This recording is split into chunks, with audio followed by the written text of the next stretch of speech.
Shalom saudara, dalam Voice of Pentecost kali ini kita akan membahas tentang kualitas bukan popularitas. Bagaimana kita dapat selalu mengambil keputusan yang berintegritas dan berani menghidupinya. Pada keadaan saat ini, dengan adanya pembatasan sosial dan segala sesuatu yang dibuat serba online, integritas kita menjadi sangat diuji. Misalnya, ketika meeting online sengaja mematikan video seolah mengalami gangguan teknis, padahal untuk mengerjakan hal yang lain. Integritas tidak hanya bicara soal keselarasan antara ucapan dan perbuatan, tetapi adalah keputusan yang kita buat secara totalitas dan konsisten. Maksudnya, terus-menerus melakukan segala sesuatu berdasarkan prinsip kebenaran. Sekalipun keputusan tersebut berbeda dengan konsep yang dianggap lazim oleh dunia. Bahkan jika keputusan tersebut terlihat merugikan untuk kita. Seperti yang diajarkan oleh Tuhan Yesus dalam Matius 5 ayat 37, jika ya, hendaklah kamu katakan ya. Jika tidak, hendaklah kamu katakan tidak. Apa yang lebih daripada itu berasal dari si jahat. Kita harus selalu berhikmat serta siap untuk berpegang teguh pada prinsip kebenaran. Saudara mungkin pernah menghadapi situasi yang memaksa saudara melakukan sesuatu yang tidak benar, baik di pekerjaan, bahkan di pelayanan atau hubungan sosial, entah karena diminta atasan atau orang yang kita kasihi. Tapi justru pada situasi seperti inilah kita dapat menerapkan ajaran Kristus untuk memiliki keberanian dan hikmat untuk berkata tidak, sekalipun dengan berbagai resiko yang harus kita hadapi. Jika kita berkompromi satu kali saja, kita akan diminta berkompromi lagi di lain kesempatan. Lambat laun, kita akan menjadi terbiasa dan pada akhirnya tidak merasa lagi bahwa perbuatan tersebut salah. Setiap hari kita dihadapkan oleh pilihan demi pilihan, tidak terkecuali tantangan dan godaan yang menguji ketaatan kita kepada Tuhan. Apa yang harus kita lakukan ketika tantangan atau godaan itu datang? Yang pertama, tidak larut dengan dunia. Di zaman postmodern ini, toleransi dibuat mengarah kepada kompromi yang berbeda dengan kebenaran Alkitab. Orang yang toleran selalu dianggap berpikiran luas, bebas, dan humanis. Sehingga orang percaya yang berani berdiri teguh dalam mempertahankan kebenaran firman Tuhan dalam kehidupan sehari-hari semakin berkurang. Kompromi pun sudah dianggap biasa di kalangan gereja yang dulu menekankan pentingnya ketaatan pada firman Tuhan. Keadaan ini mengingatkan akan kisah Daniel, seorang pemuda Israel yang mengalami pembuangan saat Yerusalem ditaklukkan oleh Babel. Pada saat itu, Raja Babel membawa Daniel dan orang-orang terbaik lainnya untuk diajar ilmu pengetahuan dan dibentuk karakternya. Mereka sangat diistimewakan dengan harapan orang-orang tersebut akan loyal kepada Babel. Namun, walaupun mendapatkan kehidupan yang enak dan masa depan yang cerah, Daniel tetap memilih untuk menjalankan perintah Tuhan. Dia tidak memakan makanan raja yang tidak sesuai dengan hukum Taurat. Daniel sadar, sebagai anak Tuhan, ia harus tetap taat, walaupun hidup di tengah bangsa yang tidak mengenal Tuhan. Yang kedua, tidak malu menghidupi kebenaran. Hidup dalam kebenaran adalah hidup tanpa kepalsuan, hidup dengan jujur. Yesus adalah kebenaran. Sebagai pengikut Kristus, kita harus memperkatakan dan mempraktekkan kebenaran dalam hidup. Orang menganggap perintah-perintah yang diberikan Yesus terlalu kaku dan tidak relevan pada zaman ini. Padahal memang kebenaran tidak bergantung pada perasaan, pengalaman, atau penafsiran yang bersifat subjektif. Kebenaran Allah adalah benar tanpa pengecualian. Orang Kristen yang sejati akan melihat integritas dirinya sebagai suatu harga diri terpenting. Kita tidak perlu merasa takut berpihak kepada kebenaran. Alkitab berkata pada 1 Petrus 4 ayat 16, jika ia menderita sebagai orang Kristen, maka janganlah ia malu, melainkan hendaklah ia memuliakan Allah dalam nama Kristus itu. Biarlah kita tetap mempertahankan kebenaran dan memuji Tuhan. Yang ketiga, hidup seperti Yesus hidup. Yesus adalah kebenaran. Untuk dapat hidup secara benar, maka kita harus hidup dalam Yesus. 1 Yohanes 2 ayat 5-6 berkata, tetapi barang siapa menuruti firman-Nya, di dalam orang itu sungguh sudah sempurna kasih Allah. Dengan itulah kita ketahui bahwa kita ada di dalam Dia. Barang siapa mengatakan bahwa ia ada di dalam Dia, ia wajib hidup sama seperti Kristus telah hidup. Hidup menjadi sama seperti Kristus merupakan kehendak Bapa. Yesus menjelaskan lebih lanjut dalam Matius 5 ayat 48. Karena itu, haruslah kamu sempurna, sama seperti Bapamu yang di surga adalah sempurna. Jika kita berkata hidup dalam Bapa, kita menjadikan Yesus sebagai Tuhan dan Juru Selamat di dalam hidup ini. dan kita wajib hidup sama seperti Yesus telah hidup. Mari kita minta pertolongan Roh Kudus untuk memimpin hidup kita pada zaman sekarang. Kita harus menyadari bahwa kita adalah anak Tuhan, maka kita harus hidup sesuai dengan firman Tuhan. Seperti Kristus taat mengerjakan apa yang ditetapkan oleh Bapanya. Itulah yang menjadi kunci keberhasilan Kristus. Seringkali kita berpikir bahwa hidup sama seperti Kristus menjadikan hidup kita terkekang dan menderita. Padahal, jika kamu tetap dalam firman-Ku, kamu benar-benar adalah murid-Ku, dan kamu akan mengetahui kebenaran, dan kebenaran itu akan memerdekakan kamu. Seperti tertulis di Yohanes 8 ayat 31-32. Itulah sebabnya, selama di bumi, Yesus tidak pernah menyia-nyiakan kesempatan yang ada. Fokus hidupnya terpusat hanya untuk melakukan kehendak Bapa. Jadi, jika kita mengikuti teladan Yesus, kita akan hidup seperti Dia. Ketika dunia menawarkan kita untuk jadi serupa sepertinya, kita harus berani mengambil keputusan yang berintegritas, yaitu dengan berkata tidak. Tidak larut dalam dunia, tidak malu menghidupi kebenaran, dan yang terutama, hidup seperti Yesus telah hidup. Mari kita menjadi orang percaya yang berintegritas penuh di tengah dunia pada zaman ini. Untuk penjelasan lebih lengkapnya dari tim teologi kami, silahkan buka link yang ada di atas atau scan QR Code yang tersedia. Salam integritas, Tuhan Yesus memberkati.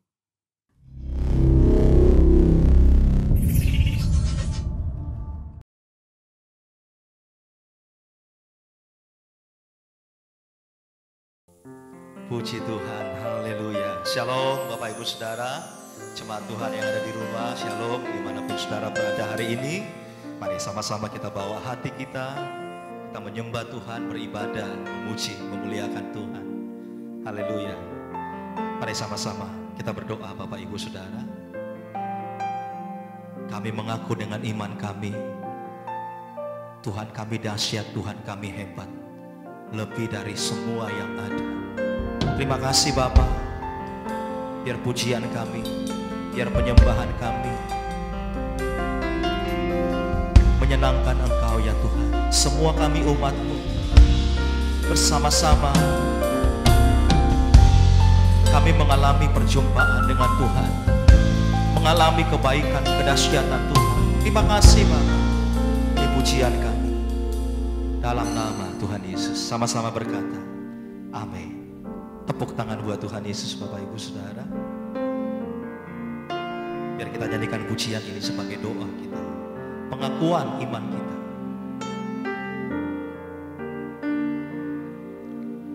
Betapa dahsyat Engkau Tuhan, pencipta segala yang ada, dulu sekarang sampai selamanya. Hanya Engkau Tuhan, tak terselami pikiranmu, tak terukur panjang setiamu, dulu sekarang sampai selamanya. Hanya Engkau Tuhan, ku sembah Engkau Yesus. Hanya Engkau Allah di hidupku, tiada yang lain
kami.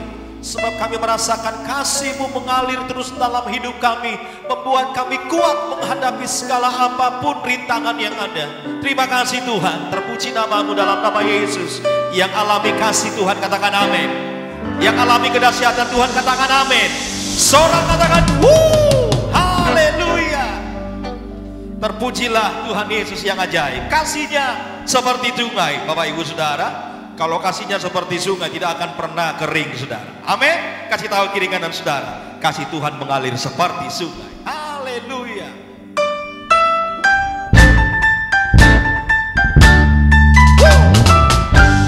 Mari Bapak Ibu Saudara, kita menari sama-sama. Nyanyikan sama-sama.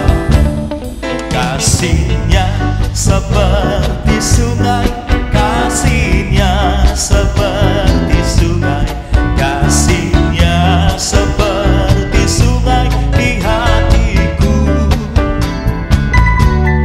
mengalir di waktu susah, mengalir di waktu senang. Kasih-Nya seperti sungai di hatiku. Sama-sama. Berkat-Nya seperti sungai, berkat-Nya seperti sungai, berkat-Nya seperti sungai di hatiku. Katakan mengalir, mengalir di waktu susah, mengalir di waktu senang. Kasih-Nya seperti sungai di hatiku. Musik.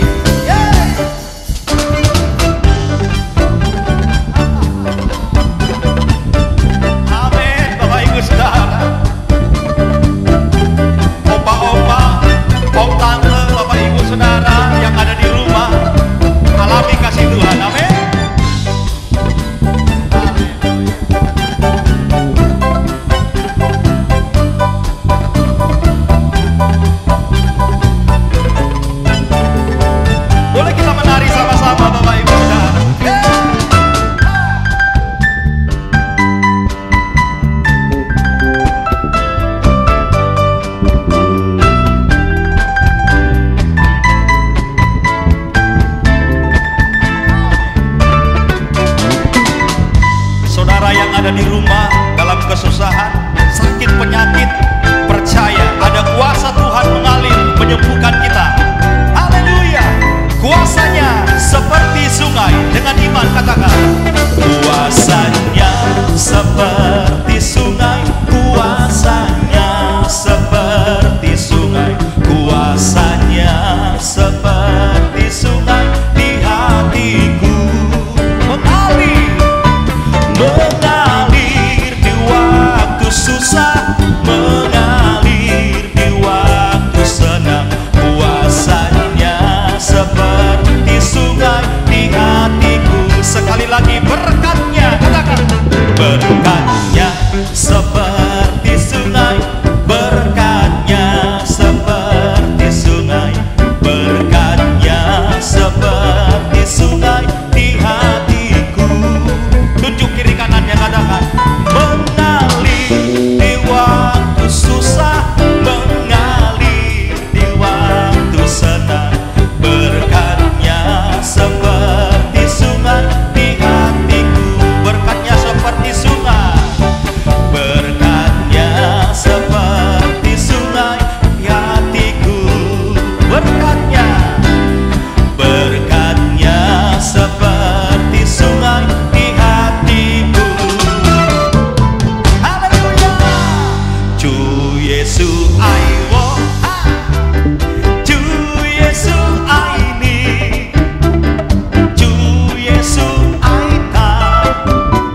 cinta kita. Amin. Ayo kasih tahu suami istri, orang tua, anak-anak saudara yang ada di rumah. Cukup Yesus cinta kita. Haleluya. Baik Bapak Ibu Saudara, tiba saatnya kita memberi persembahan ucapan syukur hari ini. Nah Bapak Ibu Saudara boleh men-scan QR Code atau nomor rekening yang tersedia di bawah. Jadi saudara boleh mentransfer atau memberi lewat QR Code yang tersedia. Baik, mari sama-sama kita berdoa Bapak Ibu Saudara. Kami bersyukur buat hari ini Tuhan. Terima kasih, Engkau begitu baik, Engkau begitu mengasihi kami. Atas segala berkat-Mu dalam hidup kami, kalau sebentar kami memberi persembahan, Tuhan, biar semua apa yang kami beri hanya untuk menyenangkan hati-Mu. Dalam nama Tuhan Yesus, kami berdoa dan bersyukur. Amin. Kalau Yesus cinta saudara dan saya, firman-Nya pasti digenapi. Yang setuju katakan amin. Firman Tuhan pasti digenapi dalam hidup kita. Penyertaan-Nya cukup bagi kita Bapak Ibu Saudara. Jalan Tuhan memang tidak pernah terselami, terlebih pikiran Tuhan. Namun hari ini kami berkata Tuhan, kalau Tuhan sertai kami, itu lebih dari segalanya. Kami tidak takut ya Tuhan. Hari ini kami belum melihat mujizat itu, tapi akan digenapi janji-Mu dalam hidup kami. Waktu-Mu pasti yang terbaik menolong kami. Kami tidak ragu janji-Mu Tuhan. Siapkan hati kita Bapak Ibu Saudara.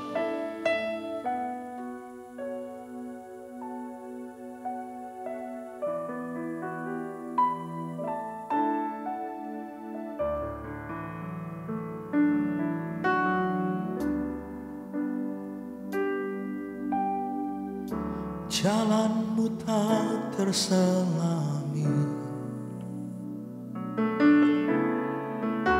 oleh setiap hati kami.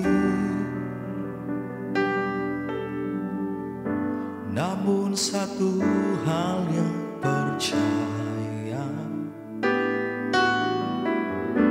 ada rencana yang indah. Tiada terduga kasih-Mu,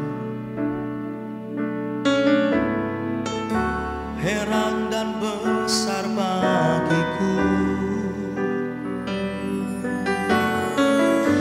Arti kehadiran-Mu selalu nyata di dalam hidupku. Penyertaan-Mu sempurna, rancangan-Mu penuh damai, aman dan sejahtera. Walau di tengah badai, ingin ku selalu bersama, rasakan keindahan arti kehadiran-Mu Tuhan. Berikan sama-sama. Jalan-Mu tak terselami oleh setiap hati kami, oleh setiap hati kami. Namun satu hal ku percaya, ada rencana yang indah. Tiada terduga kasih-Mu, heran dan besar bagiku. Arti kehadiran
Shalom Ibu Bapak yang terkasih, Jemaat GB Bewo. Pada hari ini saya, Pendeta Sigor Sitanggang, akan menyampaikan firman Tuhan yang terambil dari Daniel 3 ayat 1 sampai 30. Sekali lagi Daniel 3 ayat 1 sampai 30. Karena teksnya sangat panjang, saya hanya akan mengambil atau membacakan sebagian kecil dari teks tersebut. Yang pertama saya akan membacakan perintah untuk membuat penyembahan kepada patung gitu ya. Saya baca ayat 4, Daniel 3 ayat 4. Dan berserulah seorang bentara dengan suara nyaring, beginilah dititahkan kepadamu, hai orang-orang dari segala bangsa, suku bangsa dan bahasa, demi kamu mendengar bunyi sangkakala, seruling kecapi, rebab, gambus, serdam, dan berbagai-bagai jenis bunyi-bunyian, maka haruslah kamu sujud menyembah patung yang telah didirikan Raja Nebukadnezar itu. Siapa yang tidak sujud menyembah akan dicampakkan seketika itu juga ke dalam perapian yang menyala-nyala. Dan kemudian saya lanjutkan ayat yang ke-10. Tuanku Raja telah mengeluarkan titah bahwa setiap orang yang mendengar bunyi sangkakala dan seterusnya harus sujud menyembah patung itu, dan bahwa siapa yang tidak sujud menyembah akan dicampakkan ke dalam perapian yang menyala-nyala. Akan ada beberapa orang Yahudi yang kepada mereka telah Tuanku berikan pemerintahan atas wilayah Babel, yakni Sadrah, Mesakh, dan Abednego. Orang-orang ini tidak mengindahkan titah Tuanku ya Raja. Mereka tidak memuja dewa Tuanku dan tidak menyembah patung emas yang telah Tuanku dirikan. Sesudah itu Nebukadnezar memerintahkan dalam marahnya dan geramnya untuk membawa Sadrah, Mesakh, dan Abednego menghadap. Setelah orang-orang itu dibawa menghadap raja, berkatalah Nebukadnezar kepada mereka, apakah benar hai Sadrah, Mesakh, dan Abednego bahwa kamu tidak memuja dewaku dan tidak menyembah patung emas yang kudirikan?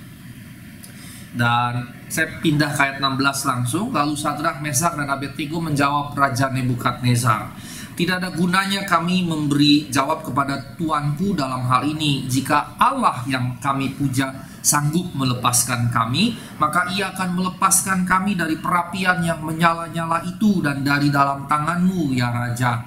Tetapi seandainya tidak, hendaklah Tuanku mengetahui ya Raja, bahwa kami tidak akan memuja dewa Tuanku dan tidak akan menyembah patung emas yang Tuanku dirikan itu. Maka meluaplah kegeraman Nebukadnezar, air mukanya berubah terhadap Sadrah, Mesakh, dan Abednego. Lalu perintahkannya supaya perapian itu dibuat 7 kali lebih panas dari yang biasa. Dan kemudian saya pindah. Tetapi ketiga orang itu, yakni Sadrah, Mesakh, dan Abednego, jatuh ke dalam perapian yang menyala-nyala itu dengan terikat. Kemudian terkejutlah Raja Nebukadnezar, lalu bangun dengan segera, berkatalah ia kepada para menterinya, bukankah 3 orang yang telah kita campakkan dengan terikat ke dalam api itu? Jawab mereka kepada raja, benar ya Raja. Katanya, tetapi ada 4 orang kulihat berjalan-jalan dengan bebas di tengah-tengah api itu. Mereka tidak terluka, dan yang keempat itu rupanya seperti anak dewa. Nah, Bapak yang terkasih dalam Tuhan Yesus Kristus, saya mengambil sekelumit saja pembacaan kita karena ada 30 ayat. Saya berharap Ibu Bapak nanti membukanya di rumah masing-masing, entah bersamaan khotbah ini atau setelah ibadah ini. Silakan buka kembali. Ibu Bapak yang terkasih, Nebukadnezar adalah raja yang sangat berkuasa, yang menguasai bukan hanya wilayah kekuasaannya Babel atau Babilonia, tapi juga keluar, meluas, melampaui batas-batas wilayah negaranya, dan menjajah bangsa-bangsa lain sampai bahkan ke tanah Israel. Dan banyaknya wilayah yang dia kuasai, banyaknya bangsa-bangsa yang dia kuasai, membuat dia kemudian jatuh pada kesombongan yang luar biasa dan menganggap dirinya adalah dewa atau Allah. Karenanya kemudian ketika para pembesar Nebukadnezar ini menggodanya untuk membuat patung, menjadikannya dewa, dan meminta semua orang di segala bangsa yang dikuasainya menyembahnya, maka ia menurutinya. Ia membuat patung emas dirinya dan mewajibkan semua rakyatnya menyembah patung tersebut. Dan patung itu begitu besarnya, begitu ya. patungnya begitu besar, mungkin bisa dikatakanlah sekitar mungkin seperti gedung 5, 6, 7 lantai, besar sekali begitu ya, megah sekali. Dan kemudian ketika dia membuat patung itu, dia mewajibkan seluruh rakyatnya menyembahnya.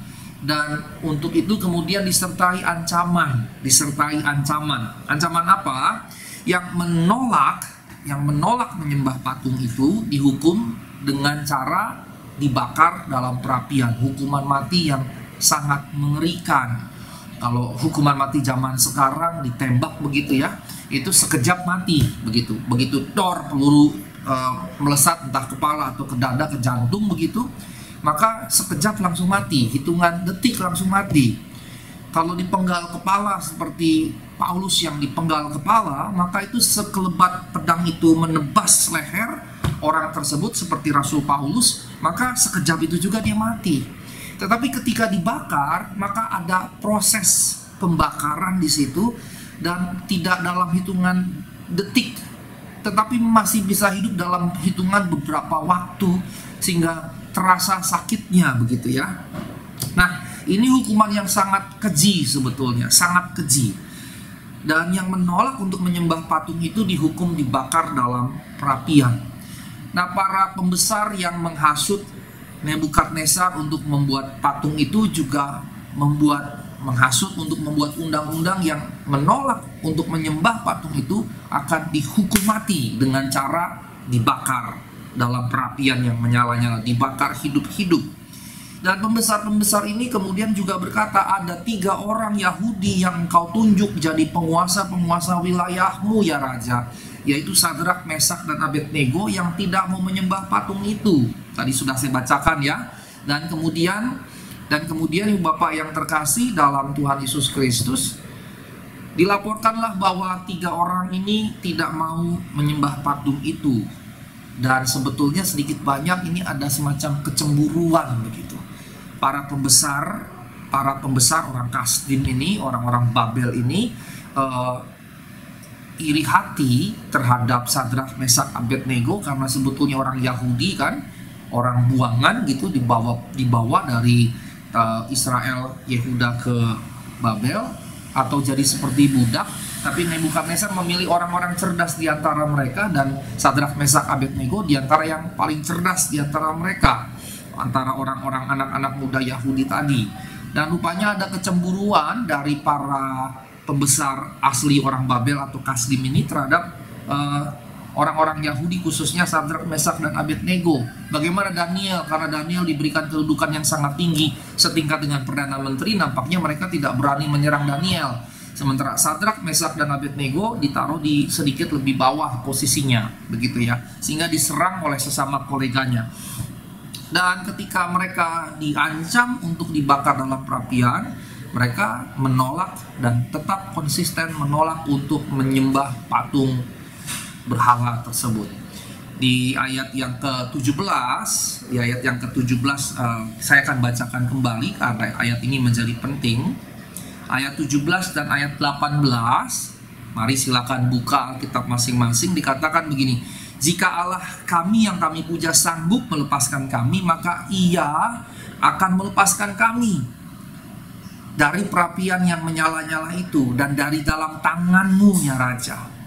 Tetapi seandainya tidak, hendaklah Tuanku mengetahui ya Raja, kami tidak akan menyembah dewa Tuanku dan tidak akan menyembah patung emas yang Tuanku dirikan itu.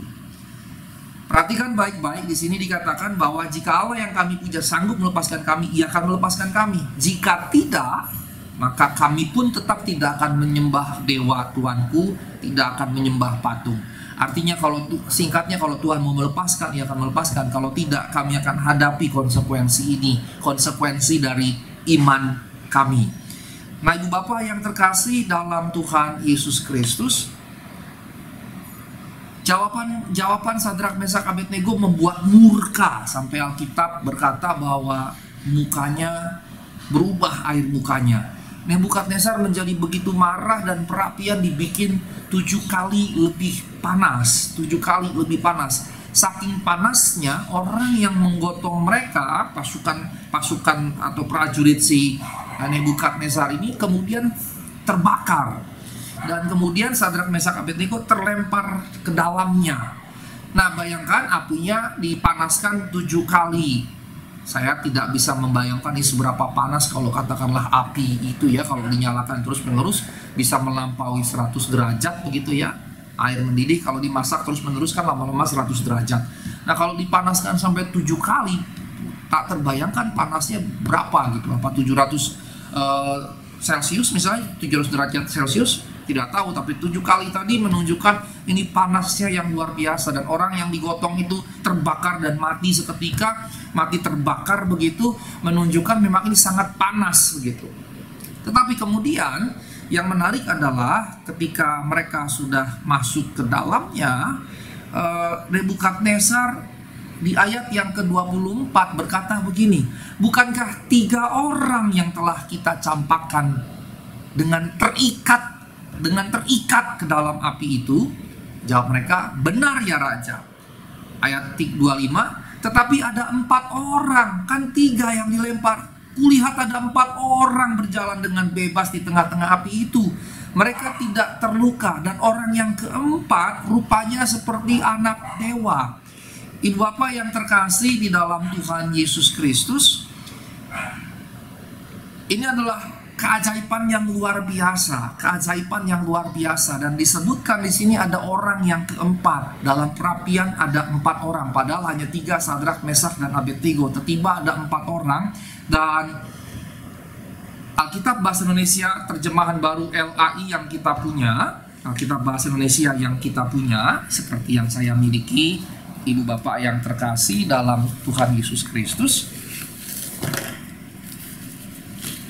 Dalam Alkitab yang kita punya dalam bahasa Indonesia ya, dikatakan bahwa rupa anak dewa, rupanya anak dewa, rupa penampakannya anak dewa. Dan ini menjadi menarik mengapa Nebukadnezar menjelaskan rupanya anak dewa, karena Nebukadnezar pasti sudah punya gambaran, imagery di dalam kepalanya yang juga menjadi imagery kultur orang-orang pada zaman saat itu seperti apa begitu ya. Dan dalam bahasa Aram, karena Daniel, kitab Daniel ditulis bukan dalam bahasa Ibrani tapi bahasa Aram. Bahasa Aram adalah alfabetnya bahasa Ibrani tapi bahasanya bahasa Syria pada zaman saat itu. Dan dalam bahasa Aram disebut Demah Bar Elah. Dalam bahasa Yunani, terjemahan bahasa Yunani, perjanjian lama ke dalam bahasa Yunani disebut Homoia Huio Theou. Dalam bahasa Inggris ada 2 versi. Ada yang menerjemahkan like son of gods, jadi dewa-dewa, seperti LAI jadi dewa begitu. Tapi ada juga sebagian terjemahan Inggris yang menerjemahkan son of God, anak Allah. Istilah yang kemudian digunakan di perjanjian baru untuk khusus teristimewa satu-satunya bagi Tuhan kita Yesus Kristus. Dan ini menjadi menarik. Di mana letak menariknya Bapak yang terkasih? Letak menariknya adalah karena yang dilihat oleh Nebukadnezar, walaupun dalam bahasa Indonesia digunakan rupanya seperti anak dewa, dalam bahasa baik Aram maupun bahasa Yunani, terjemahan yang sesuai sebetulnya adalah Son of God, bukan Son of Gods. Son of Gods, bukan. Tetapi lebih cocok sebetulnya Son of God. Rupanya seperti anak Allah. Dan istilah anak Allah ini kemudian digunakan di perjanjian baru untuk merujuk kepada Tuhan Yesus Kristus. Dan Yesus sendiri menyebut dirinya anak manusia, tetapi para penulis Injil, para rasul menyebutnya anak Allah. Baik anak manusia maupun anak Allah, pengertiannya sebetulnya sama, merujuk pada Allah yang jadi manusia, atau dengan kata lain Mesias begitu. Nah, Bapak yang terkasih dalam Tuhan Yesus Kristus, karenanya Sadrak, Mesak, dan Abednego yang tidak terbakar ini, bahkan Alkitab bilang bau bakarnya pun tidak ada, tidak tercium bau bakar, bahkan tidak tercium bau bakar. Jadi artinya tidak ada bagian yang sama sekali terbakar, tidak ada bagian sedikit pun dalam tubuhnya terbakar. Dan yang menjadi menarik, ikatannya justru lepas. Ikatannya lepas, bisa berjalan di dalam api, tetapi tidak ada bau hangus sama sekali. Berarti termasuk pakaian yang dikenakannya tidak terbakar sama sekali. Nah, sosok keempat ini jelas berarti penolong. Sosok penolong. Karena ketika dipanggil keluar, yang keluar cuma 3. Masuk 3, di dalam ada 4, begitu keluar balik 3. Berarti sosok yang keempat hanya ada di dalam api tadi. Yang masuk 3 orang, di dalam 4 orang, begitu keluar hanya 3 orang lagi, Sadrak, Mesak, dan Abednego. Karena kemudian Nebukadnezar memanggil di ayat 26, Sadrak, Mesak, Abednego, hamba-hamba Allah yang maha tinggi, keluarlah dan datanglah kemari. Ayat 26b berkata, lalu keluarlah Sadrak, Mesak, Abednego dari api. 3 orang.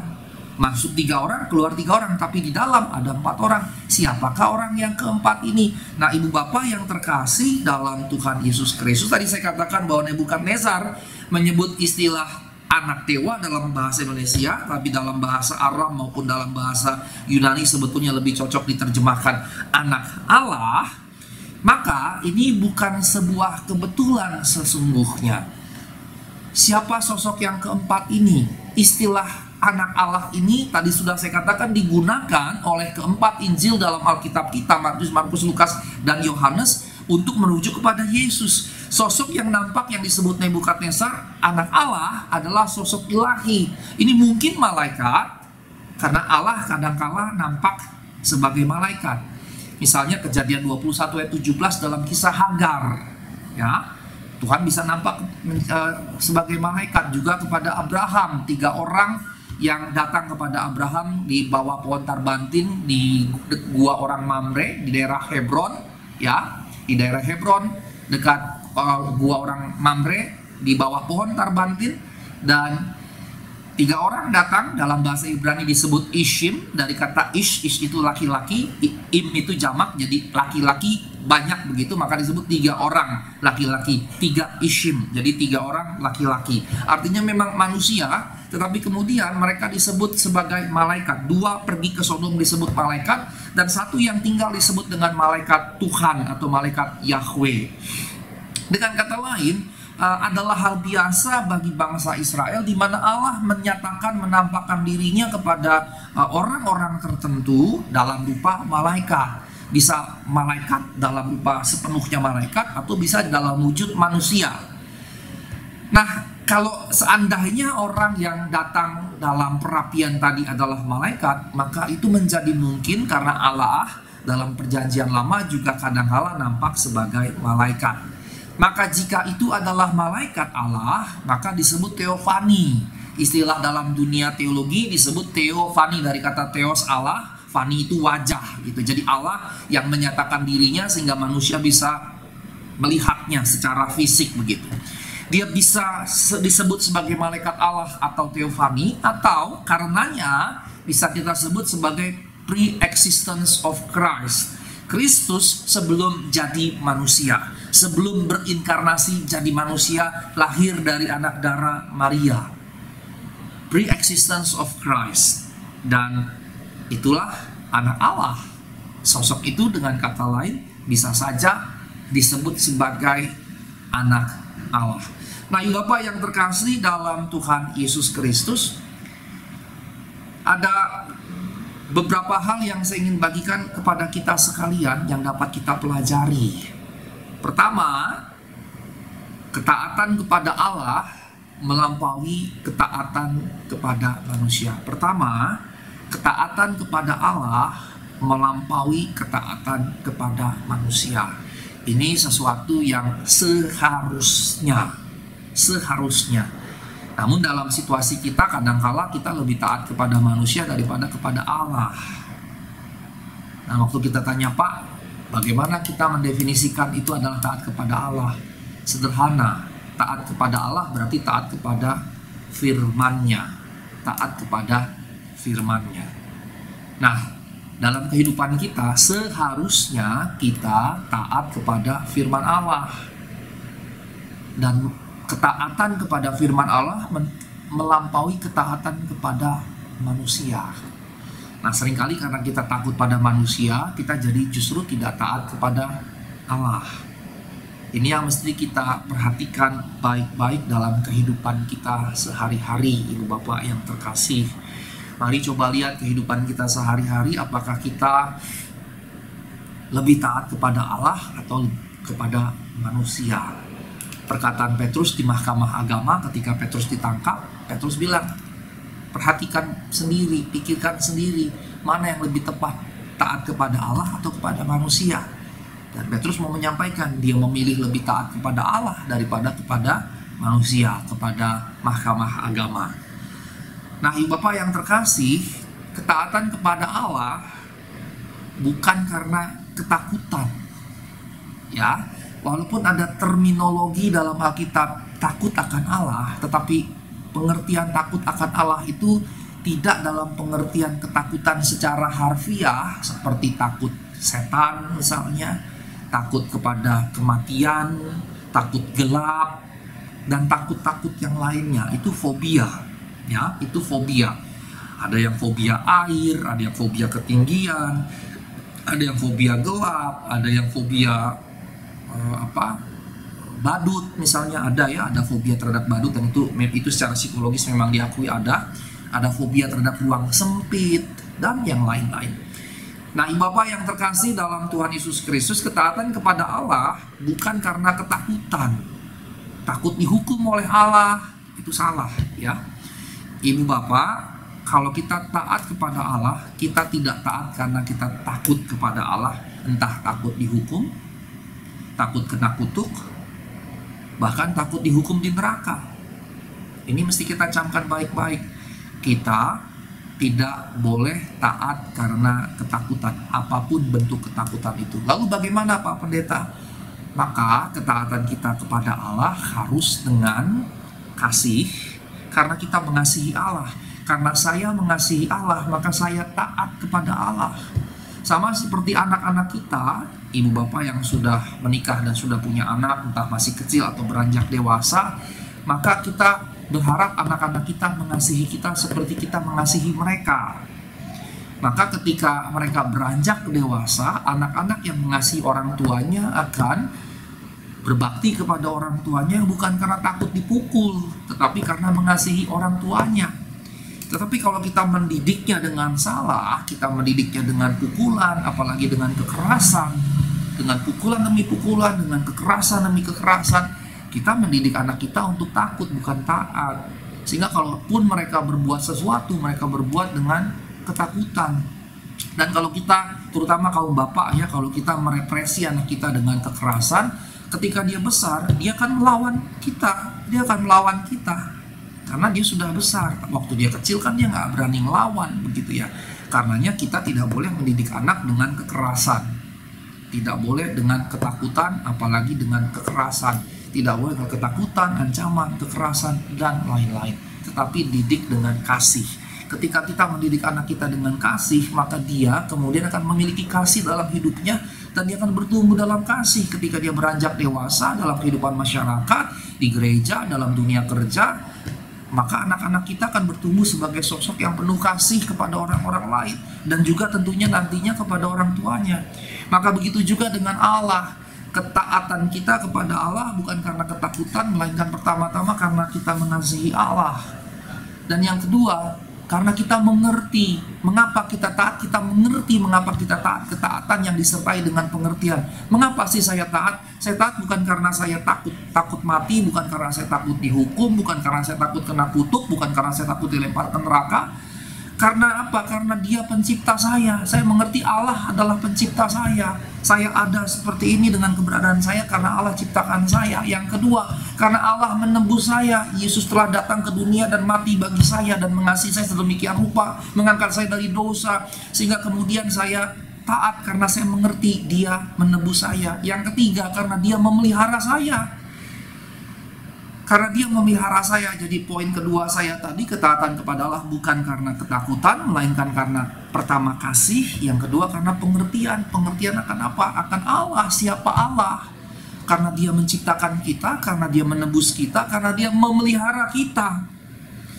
Dan karenanya ujungnya kita melakukannya dengan kerelaan, dengan kasih, pengertian, kerelaan. Ketaatan kita kepada Allah bukan karena ketakutan, melainkan karena kasih, pengertian, dan kerelaan. Kita rela melakukannya. dengan penuh rela hati, berasal dari dalam sini, saya rela untuk taat kepada Allah. Sehingga itu menunjukkan pilihan. Saya memilih untuk taat kepada Allah. Karena saya mengasihi, karena saya mengerti, mengenal Allah saya, dan karena ada dorongan kerelaan dalam diri saya. Nah, yang ketiga, ketaatan kepada Allah siap mengambil risiko. Seperti Sadrak, Mesak, dan Abednego berkata, jikalau Allah sanggup membebaskan kami, akan membebaskan kami. Jika tidak, kami tidak akan menyembah patung dan dewamu, dan siap menanggung risiko dibakar. Maka ibu bapak yang terkasih, ketaatan kepada Allah siap mengambil resiko. Ketika kita berkata kita taat kepada Allah, sangat mungkin kita akan diperhadapkan pada risiko dari pilihan kita untuk taat kepada Allah. Risikonya bisa macam-macam. Bisa kemudian dianggap sok religius. Sok religius dia. Dikit-dikit berdoa, dikit-dikit berdoa.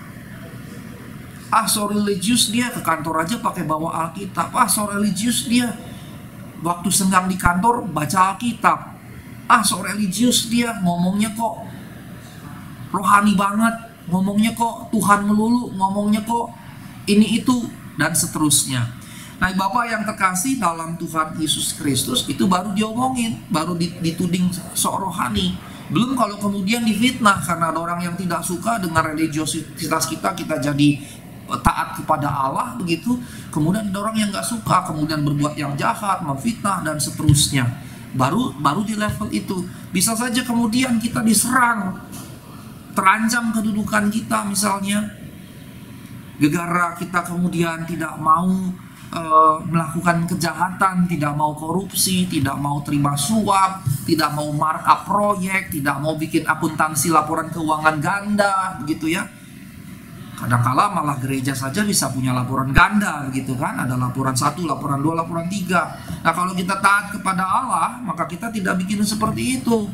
Dan ketika kita tidak bikin seperti itu, bisa saja kemudian entah bawahan, kolega, rekan sekerja, atau bahkan atasan kita kemudian jadi nggak suka, dan kemudian menyerang kita dengan berbagai cara, dari berbagai sudut begitu, dan kita bisa kehilangan kedudukan kita, entah di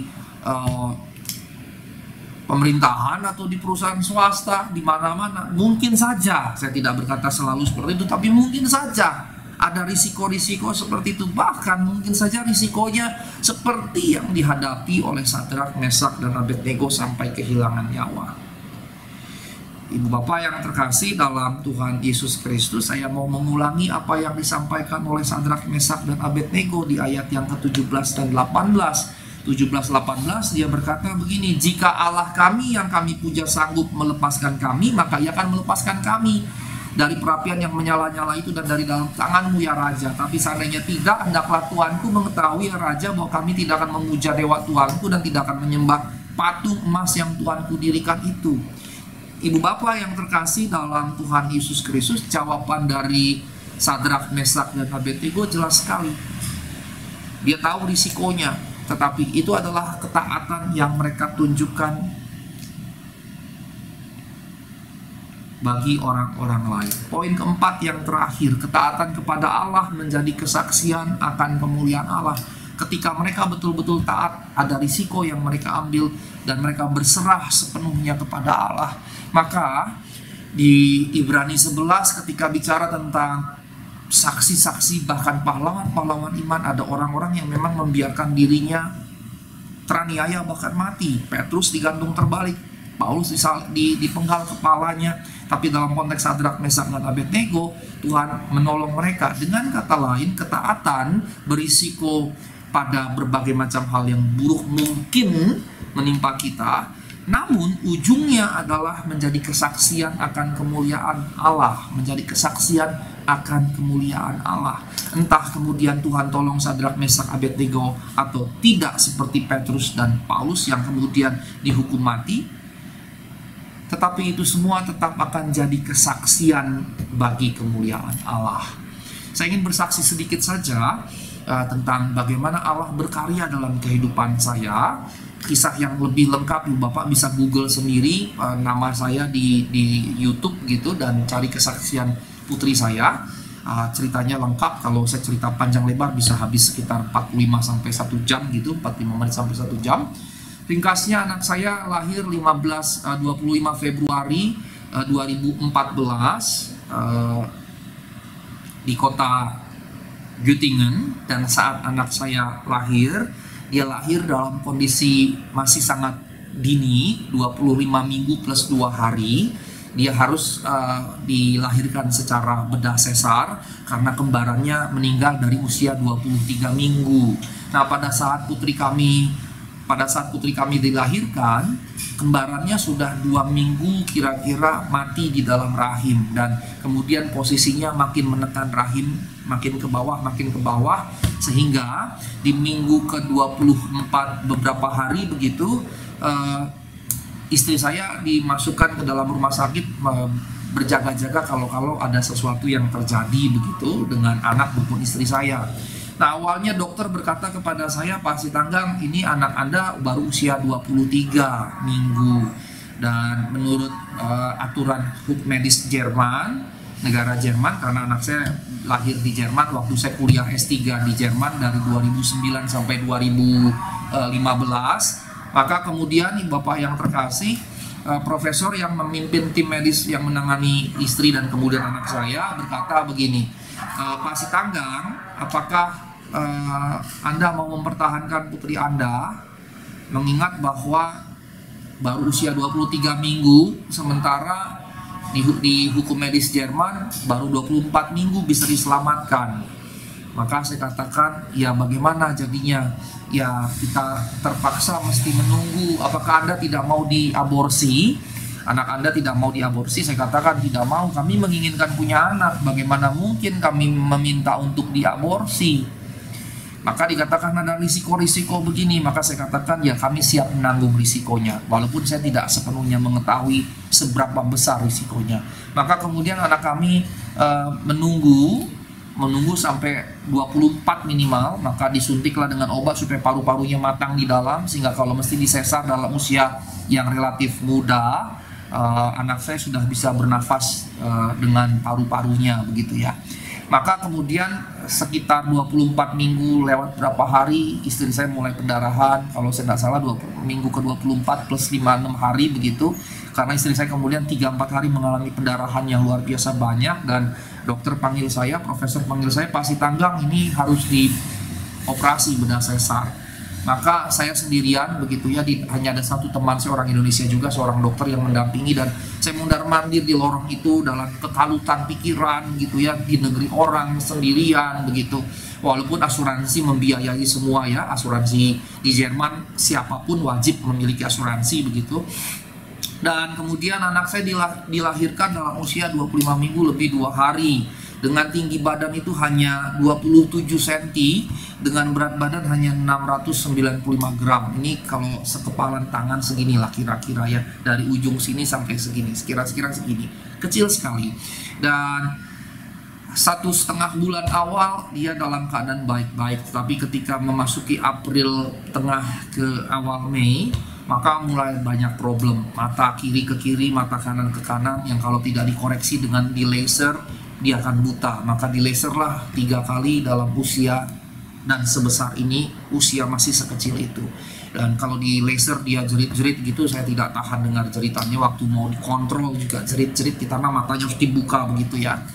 Dan kemudian ada antara jantung paru-paru ada ductus, ada pembuluh darah yang seharusnya kalau bayi lahir normal sudah hilang, ini tidak gitu. Jadi dengan kata lain, jantung memompahkan darah dalam volume yang di atas normal ke paru-paru, dan dokter katakan kalau dia tidak dioperasi ini bahaya. Tapi menunggu saja lewat proses alamiah, berharap tubuhnya juga akan berkembang seperti bayi di dalam rahim dan itu akan hilang begitu. Nah, 2 problem tadi bukan problem terbesar. Problem terbesarnya adalah antara usus dengan pencernaan, ada problem yang sangat besar. Semua yang asupan yang diberikan lewat mulut itu kalau nggak dimuntahkan, maaf kata, pupnya juga seperti itu. Mengapa? Karena pencernaannya trouble, dan ususnya, kalau usus itu seperti ini ya, seperti ada pipa gitu ya, ada lubang begitu dan selang gitu ya, dan ini selangnya pipih begini, bergesekan begini, sehingga ada pendarahan dan pembusukan. Di bagian-bagian yang lain ada sel-sel yang mati sehingga tidak bisa menyerap makanan. Jadi dua problem besar di usus itu membuat akhirnya ususnya banyak yang rusak dan harus dipotong di sana sini. Dan untuk dipotong di sana sini anak saya dioperasi sampai 13 kali.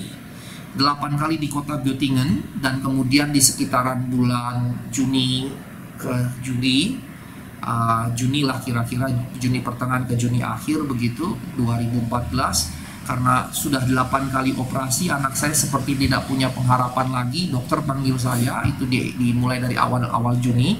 Dokter panggil saya, keadaan makin buruk. Setelah operasi 8 kali begitu.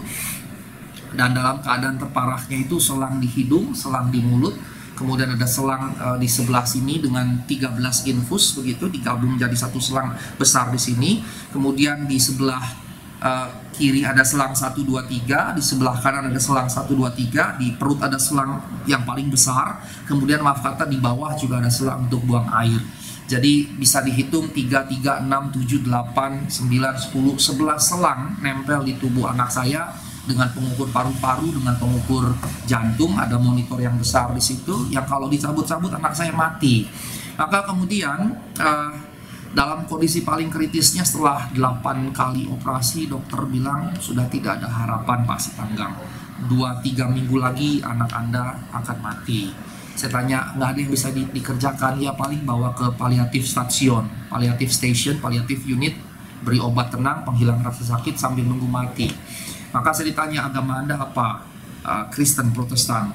Kalau gitu cari pendeta untuk baptis anak Anda, karena di Jerman anak itu dibaptis, orang dikubur menurut agamanya masing-masing. Maka saya panggil teman saya pendeta Jerman, pendeta Lutheran Jerman, orang Jerman asli, baptis anak saya di ruang ICU untuk anak-anak di inkubatornya begitu, dan dibaptis dan ngobrol dengan pendeta itu, jelaskan keadaannya, dan pendeta itu katakan, Pak Sitanggang sudah kami siapkan kuburnya di Göttingen, kota Göttingen di selatan begitu ya.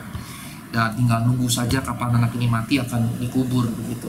Maka dari sejak awal itu saya menangis pada satu momen di bulan awal April atau akhir Maret itu kami berdoa, ada suara hati kecil di sini bicara, aku akan menyembuhkan anakmu. Nah, karena saya dosen perjanjian baru, dosen biblika, saya berkaitan selalu, studi saya adalah tafsir biblika begitu, hermeneutika, maka aku akan menyembuhkan anakmu. Kata akannya mengiang-iang, akan itu kapan Tuhan? Maka saya awalnya meyakini itu suara Tuhan, maka saya selalu katakan, dalam nama Yesus Tuhan Yesus sembuhkan, dalam nama Yesus Tuhan Yesus sembuhkan. Tapi ketika keadaan makin buruk, maka saya berkata, ya terserah Tuhan lah, kalau memang Tuhan mau mengangkat anak saya, mencabut nyawa anak saya, cabutlah, tapi jangan lama-lama, kasihan anak itu menderita. Tetapi kalau kau ingin menyembuhkan anak saya, sembuhkanlah. Seperti Daniel, Sadrak, dan Abednego tadi, kalau Tuhan mampu, Tuhan akan lakukan. Kalau tidak, kami tidak akan menyembah. Maka saya kemudian mengambil sikap, saya berserah pasrah sepenuhnya kepada Tuhan, menyerahkan yang terbaik kepada Tuhan. Terserah Tuhan, mau cabut nyawanya silakan, mau menyembuhkannya silakan, tapi jangan lama-lama. Bukan karena kami, tapi karena anak itu kasihan menderita. Itu doa saya berubah doa saya katakan terserah Tuhan, yang terbaik Tuhan tahu, saya serahkan kepada Tuhan. Kalau engkau mau cabut nyawanya cabut, kalau engkau mau sembuhkan, tapi jangan lama-lama. Maka kemudian saya diskusi lagi dengan profesor di sana, dan dia katakan kami ada kerjasama rumah sakit Göttingen, rumah sakit universitas, karena saya adalah asisten profesor saya di Fakultas Teologi begitu ya, dan universitas kami punya rumah sakit salah satu yang terbaik di Jerman, nomor 3 terbaik waktu itu. Dan dia bilang dia punya kerjasama dengan rumah sakit di Berlin, di Mannheim, dan di Munich. Maka saya katakan mana yang paling baik? Yang paling baik untuk kasus ini adalah di München. Ibu bapak yang suka bola tahu Bayern München tentunya. Maka kemudian anak kami, saya katakan ya sudah, bawa ke sana. Maka singkatnya anak saya dibawa ke sana, di sana 5 kali lagi dioperasi. Nah, dari perkataan profesor 2-3 minggu itu, kami menanti 2-3 minggu itu, menghitung hari betul-betul. Tapi kemudian lewat 2 minggu, lewat 3 minggu, anak kami sudah masuk masa krisis, kemudian dibawa terbang ke kota Munich, dan di sana 3 bulan, dan Agustus ke September 2014, dokter di Munich katakan, anak Anda sudah jauh lebih membaik, grafiknya tidak turun lagi, stabil, konstan, naik terus. Sekarang bawa ke Göttingen, pulang ke kota Göttingen. dan kami bawa begitu, dan di sana sebulan lagi dirawat, dan September akhir itu kemudian kami bawa pulang ke apartemen kami di kota Göttingen, dan kemudian September 2014, September akhir kira-kira, dan kemudian studi disertasi saya, doktoral saya selesai, dan saya sempat hampir gagal dalam studi saya karena kekalutan bergumul dengan persoalan ini ya. Istri saya keadaannya seperti itu, kemudian lahir anak kami keadaan seperti itu. Anak saya yang pertama lelaki juga karena papa mamanya sibuk ngurusi persoalan ini, kami mengabaikan anak laki-laki kami, dan anak laki-laki kami jadi murung. Saya sampai dipanggil kepala sekolah dan wali kelas berbicara tentang anak kami, saya jelaskan persoalannya. Kemudian kepala sekolah, wali kelas katakan, ya tapi Anda tetap harus memperhatikan anak Anda yang satu ini, dia tetap butuh perhatian. Maka saya seperti ditegur Tuhan di situ. Saya memang harus memperhatikan anak saya yang kedua, tapi anak saya yang pertama tidak boleh saya abaikan. Maka saya mengerjakan banyak hal untuk memperhatikan anak saya. Dan dengan tekanan disertasi harus segera selesai karena sudah masuk tahun ke-6, maka pergumulan-pergumulan itu membuat saya sangat tertekan waktu itu, sampai kemudiannya saya juga jatuh sakit. Saya sidang disertasi tanggal 6 Februari, tanggal 9 Februari itu saya operasi hernia. Jadi tekanan-tekanan itu menekan beban saya. Tetapi setelah anak saya sembuh, kemudian disertasi saya selesai, keadaan semua jadi baik. Setelah melalui proses katakanlah 9-10 bulan, kalau dihitung sampai saya sakit hernia itu ya setahun persis. Karena lahir Februari, kemudian Februari 2015 saya selesai dengan disertasi saya. Pada saat pergumulan itu saya sempat berkata, Tuhan, ini saya nggak sanggup lagi menyelesaikan disertasi. Dan dengan beban-beban yang besar ketika saya sudah kehilangan harapan, putus asa, tertekan, terintimidasi, yang saya lakukan di ruang kerja, di perpustakaan, kampus itu saya duduk di meja saya tunduk dan saya berdoa. Dan saya memohon pertolongan Tuhan, dan tiap kali saya berdoa, lega hati saya. Tiap kali saya tertekan, saya berdoa karena saya tahu yang lain tidak bisa menghibur saya. Saya telepon ibu saya di Jakarta juga nggak ada guna. Saya telepon kakak, abang, adik saya di Jakarta nggak ada guna. Saya telepon orang tua saya, paman, tante dan lain-lain nggak ada guna juga. Paling cuma bisa ya kami mendoakan. Maka di situ pelajaran yang terpenting bergantung sepenuhnya kepada Tuhan. Nah, Bapak yang terkasih dalam Tuhan Yesus Kristus, sekarang anak saya usia 7 tahun, semua yang perempuan, semua dalam keadaan sehat normal, sekarang sudah kelas 1 di SD Penabur 5 di Kelapa Gading. Dan apa yang saya saksikan tadi sebetulnya juga berkaitan dengan Sadrak, Mesak, dan Abednego. Berserah kepada Tuhan, menyerahkan sepenuhnya sesuai dengan kehendak Tuhan. Apa yang jadi kehendak Tuhan, itulah yang kita kehendaki. Jangan paksa Tuhan. Tetapi satu hal yang perlu kita catat, Ia pasti berikan atau lakukan, kerjakan yang terbaik. Yang perlu kita lakukan, jangan pusingkan apa yang Tuhan mau kerjakan, tapi perhatikan apakah kita taat kepada Tuhan tanpa syarat atau tidak. Tuhan Yesus memberkati ibu bapak sekalian. Mari kita berdoa sejenak.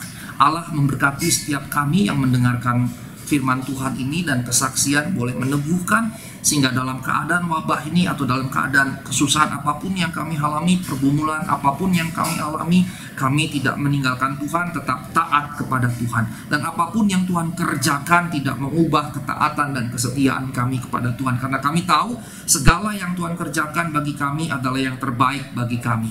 Demi nama Yesus kami berdoa dan mengucap syukur. Tuhan memberkati jemaat GBI Pewok dalam nama Tuhan Yesus Kristus. Haleluya. Amin. Amin. Tuhan Yesus memberkati kita sekalian. Tuhan Yesus memberkati Bapak Fendi, Bapak Gembala, Ibu Gembala, beserta dengan wakil, staf, dan semua. Tuhan Yesus memberkati kita sekalian. Amin.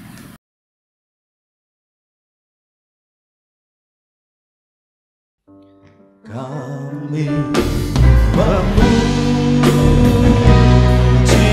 kebesaran-Mu, ajaib Tuhan, ajaib Tuhan. Kami memuji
Mari kita mengangkat kedua tangan kita dan mengarahkan hati kita sama Tuhan. Tuhan memberkati dan melindungi engkau. Tuhan menyinari engkau dengan wajah-Nya, memberi kau kasih karunia. Tuhan menghadapkan wajah pada engkau, memberi kau damai sejahtera. Terimalah berkat kasih yang berlimpah dari Allah Bapa, yang buat hidupmu naik bukan turun jadi kepala menjadi ekor. Cinta kasih anak yang tunggal Tuhan Yesus Kristus membuat perjalanan hidupmu pasti beruntung dan berhasil. Keluarga rumah tanggamu disebut berbahagia. Persekutuan kuasa Roh Kudus menjadikan engkau menjadi garam dan terang dunia, menjadi saksi Yesus yang sempurna, sampai Tuhan datang menjemput engkau di awan permai dan bahkan sampai selama-lamanya. Kita yang percaya terima berkat Tuhan dan menjadi berkat, sama-sama katakan amin. Tuhan Yesus memberkati kita semua.